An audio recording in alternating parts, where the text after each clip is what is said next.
Hey salut mes amis, aujourd'hui nous nous retrouvons pour une nouvelle vidéo, une vidéo de double lecture manga, puisqu'on va parler à la fois du mois de juin et du mois de juillet. Bon, je me souviens plus trop dans quel ordre j'ai lu les mangas, mais je vais tous vous les présenter, tous ceux que j'ai pu lire au cours de ces 2 derniers mois. Et je pense que je ferai exactement le même type de vidéo pour les mois prochains, en tout cas pour août et septembre, tout simplement parce qu'en août je vais pas avoir le temps de vous tourner de vidéo et il est très fort probable que je lise pas grand chose étant donné que je serai en vacances. Donc ce sera beaucoup plus simple pour moi de vous tourner une autre vidéo de double lecture manga. Bref, c'est parti. Alors au cours de ces 2 derniers mois, j'ai pu lire le tome 3 de Yggdrasil Sentai, vous l'avez vu dans mes achats de la Japan Expo, tout simplement parce que je l'ai acheté là-bas, j'ai vu l'auteur, j'ai eu une petite dédicace, il est très gentil.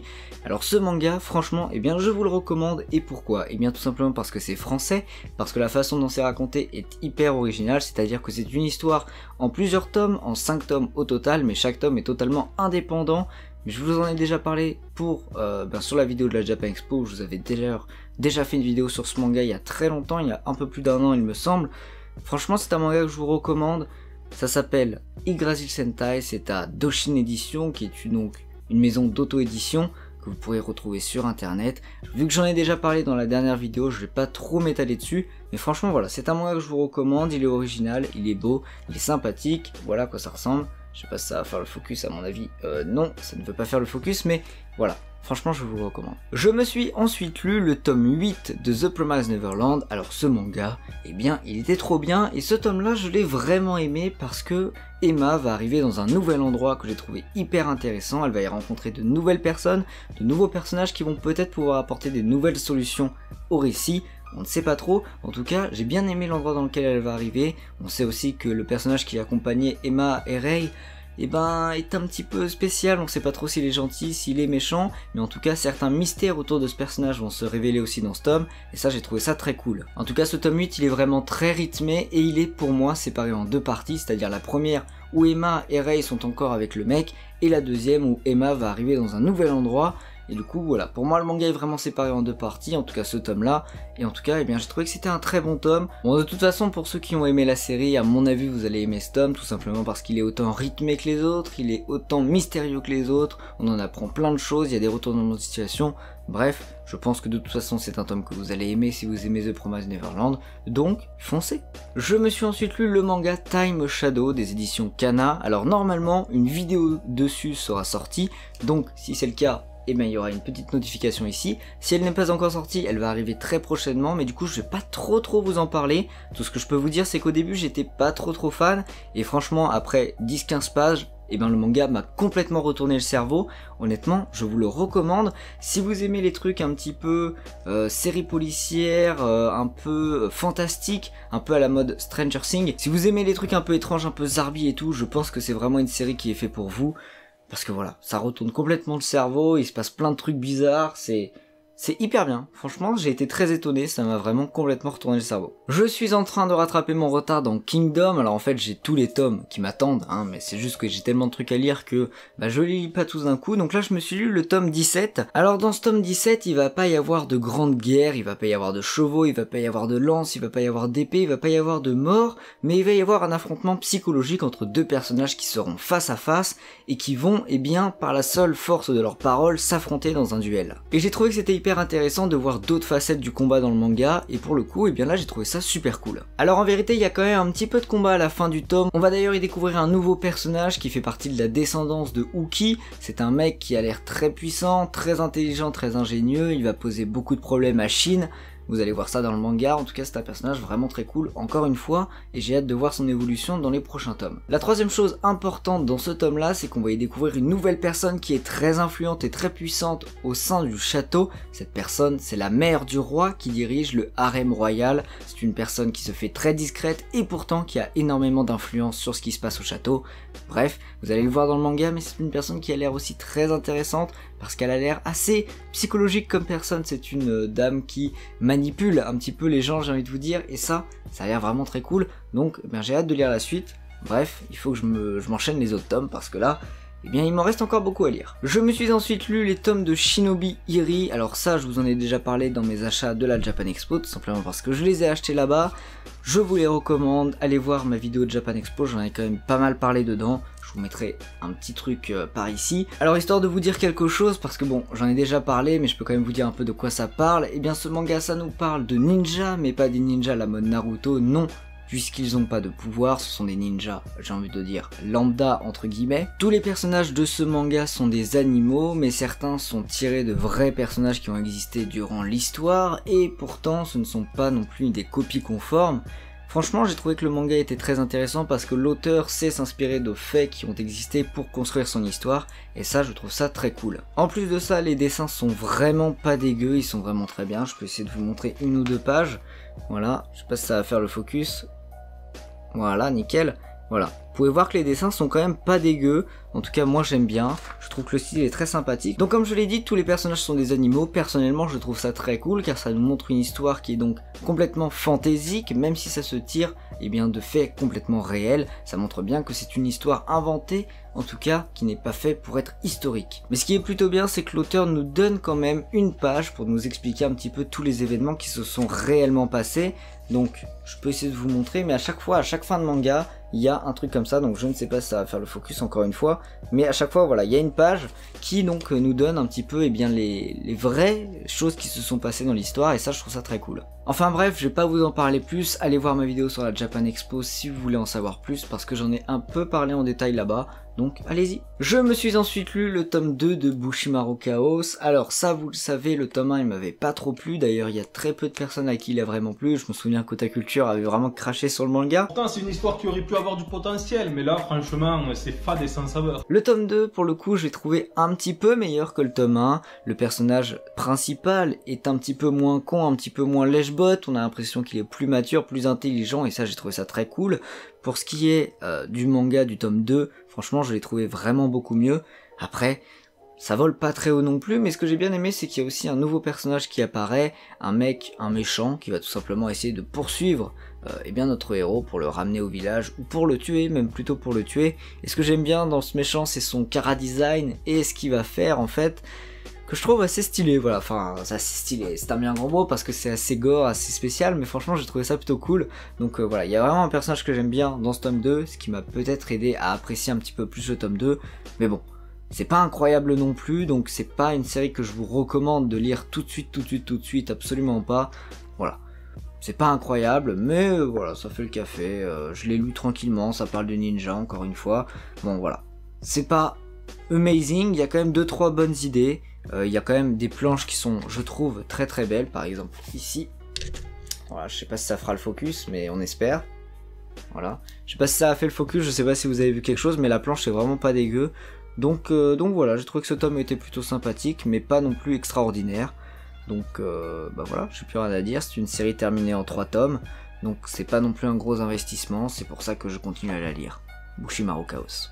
Bon, je vais essayer d'aller un petit peu plus vite parce que sinon la vidéo va durer 40 minutes et ça risque d'être un petit peu trop long. Alors ensuite j'ai pu lire le tome 16 de One Punch Man. Alors tout le tome 16 va être concentré sur notre chasseur de héros, le grand vilain, le mec qui maîtrise les arts martiaux comme jamais. Alors ce mec là, il va devoir enchaîner combat sur combat dans ce tome, c'est vraiment un tome qui est concentré sur lui. J'ai trouvé ça assez cool parce que j'ai trouvé que dans les derniers tomes il était un peu délaissé sur le côté et du coup là vraiment il est remis en avant. Mais autant vous dire qu'il prend extrêmement cher dans ce tome-là. Mais du coup, tout ce tome-là est un énorme combat avec ce personnage qui va du coup enchaîner plusieurs combats ennemi contre ennemi. Franchement, je vous le recommande. Et puis là, surtout, on voit la puissance de son maître. On voit la puissance du vrai kung-fu, j'ai envie de vous dire, du point furieux, tout ce que tu veux. Franchement, ce tome-là, il était vachement bien. Donc voilà, après, si vous aimez pas One Punch Man, il est évident que ce tome-là, vous n'allez pas l'aimer. Mais pour ceux qui aiment, franchement, vous allez surkiffer. Moi en tout cas j'ai vraiment adoré, et puis bon, putain il y a de ces planches, mais Murata, t'es juste trop fort Murata, voilà, c'est tout ce que je peux dire. One Punch Man tome 16, très bon. Je me suis ensuite lu le tome 19 de My Hero Academia parce que comment ne pas lire My Hero Academia, c'est beaucoup trop cool. Donc lisez My Hero Academia si vous ne connaissez pas, foncez, vraiment foncez. Alors ce tome là, je l'ai trouvé vraiment pas mal. C'est assez tranquille, vraiment beaucoup plus chill par rapport à ce qu'il y a eu dernièrement avec Overhaul et tout ça. Non, là franchement, on est sur quelque chose de plus tranquille, on voit bien que le mangaka est dans une transition, il cherche à atteindre un nouvel opus, un nouvel arc tout simplement. Donc là honnêtement, et bien voilà, c'est un petit peu un tome de transition, mais pas non plus tellement, c'est-à-dire que là vraiment, et bien ça va être la fête au lycée, il y a une kermesse qui est organisée, donc c'est assez tranquille, mais parallèlement, on a un nouveau méchant qui apparaît que je trouve vraiment très stylé. Il a vraiment son petit caractère, son petit style très intéressant, et surtout, j'adore son pouvoir. Qui est juste trop bien, son alter est juste hyper fun, hyper marrant. Du coup dans ce tome, eh bien il n'y a pas énormément de choses qui se passent, on n'a pas des gros affrontements, on va juste avoir un petit combat entre Izuku et ce nouveau méchant à la fin du tome. Combat qui va d'ailleurs sûrement se déchaîner dans le prochain tome, à voir par la suite. Mais en tout cas, dans ce tome-là, il n'y a pas énormément de fight, mais c'est quand même un tome sympathique. Si vous voulez un avis un petit peu plus poussé sur ce tome-là, je vous conseille d'aller voir la vidéo de Geeko World, ils en avaient fait toute une vidéo dessus, donc je vous mettrai le lien, je sais pas si ça sera ici ou ici, mais bref, il sera quelque part par là. Donc allez voir ces vidéos si vous voulez en savoir un petit peu plus, mais en tout cas, moi, c'est un tome que je vous recommande. En tout cas, si vous aimez My Hero Academia, vous allez aimer ce tome. Je me suis ensuite lu le tome 1 de Mes voisins les esprits. Pour le moment, de toute façon, il n'y a qu'un seul tome. Alors ce manga, franchement, je l'ai trouvé vraiment pas mal. Normalement, je vous en ferai une vidéo si elle n'est pas déjà sortie. Donc, si elle est déjà sortie, il y aura le lien quelque part ici. Mais si elle n'est pas sortie, eh bien sachez qu'il y a une vidéo qui va arriver très prochainement dessus. Donc, je vais pas m'étaler. Mais ce manga, franchement, je l'ai trouvé bien. Ça nous parle d'esprit, ça nous parle eh bien d'un monde fantastique, d'un monde fantasy, que vous allez aimer si vous aimez les œuvres de Miyazaki avec Princesse Mononoke et tout ça, parce que ça revient un petit peu au même, c'est un petit peu dans le même univers, c'est-à-dire le Japon ancestral avec toutes ces petites créatures, ces petits êtres imaginaires. Honnêtement, c'est un manga qui est vraiment très sympathique, mais j'ai trouvé qu'il manquait un petit peu d'action par moment, c'est-à-dire qu'on n'a pas vraiment de grosses actions dans ce tome 1 en tout cas. Je pense que dans le tome 2, il y aura un petit peu plus d'action, tout simplement parce qu'un nouveau personnage arrive à la fin du premier tome, un personnage qui en annonce un petit peu sur le deuxième, et à mon avis ça va être un petit peu plus mouvementé. Mais voilà, dans ce tome 1, il n'y a pas énormément de choses qui se passent, mais il permet de placer le décor, de montrer un petit peu comment ça se passe dans cet univers un peu fantastique. Donc voilà, franchement c'est un très bon tome que je vous recommande. Si vous aimez les trucs d'action qui pètent dans tous les sens, c'est vraiment pas du tout pour vous, vraiment pas. Mais pour ceux qui aiment les mangas un petit peu plus tranquilles, un petit peu plus détente, ou voilà, un petit peu plus imaginaire, un petit peu plus dans le rêve et la fantaisie, eh bien je pense que ça pourra vous plaire. Donc voilà, si vous connaissez pas, Mes voisins les esprits chez Doki Doki, c'est très bien. J'ai ensuite lu, bien évidemment, le tome 91 de One Piece. Déjà 91, ça avance très vite, très vite. Ce tome là, bah, il est franchement trop bien en fait, vraiment trop bien, parce que tout simplement nos héros se retrouvent. Voilà, c'est la grande retrouvaille entre Luffy, Zoro, Sanji, etc. Honnêtement ça fait très plaisir, on va en apprendre un petit peu plus sur les samouraïs, et notamment eh bien Kimneon, je sais plus comment il s'appelle exactement parce qu'à chaque fois je me trompe, mais voilà, on va en apprendre plus sur ces samouraïs puisqu'on est au pays de Wa, on va découvrir toute la vérité, l'incroyable vérité comme ils disent. Honnêtement c'est un très bon tome, très sympathique, et surtout à la fin du tome, oh là là, on a Kaido qui arrive, le boss en fait, le grand méchant de cet arc. Honnêtement j'ai hâte de voir la suite parce que moi je ne lis pas les scans, parce que voilà, je n'ai pas le temps de lire des scans, et surtout j'aime pas trop lire les scans parce que je trouve pas ça fou de lire des scans, moi ça me donne mal à la tête en plus, donc je ne connais pas la suite, mais honnêtement j'ai hâte de lire la suite parce que là, bah, ce tome là, bah, en fait il est juste trop bien, et ce qui arrive à la fin du tome ça donne juste trop envie de lire la suite. Donc là vraiment je ne peux plus attendre, vu ce qui s'est passé à la fin du tome, j'ai envie de lire la suite. Quand est-ce que sort le tome 92 Glénat? Dites-le moi très vite, parce que là franchement, eh bien j'ai juste envie de me lire la suite. C'est un très bon tome, si vous aimez One Piece, vous aimerez. Si vous aimez pas One Piece, eh bien pourquoi est-ce que vous avez acheté jusqu'au tome 91? Je ne sais pas, mais eh bien c'est à mon avis pas un tome qui vous plaira si vous aimez pas One Piece, bien évidemment. Bref, passons à la suite. Je me suis ensuite lu le tome 1 de La Voix du Tablier. Alors ça, j'en ai déjà parlé dans une vidéo qui est sortie il y a maintenant 3 semaines peut-être, 2 semaines, je ne sais plus, c'était au début de juin. C'était une vidéo sur les mangas à lire cet été.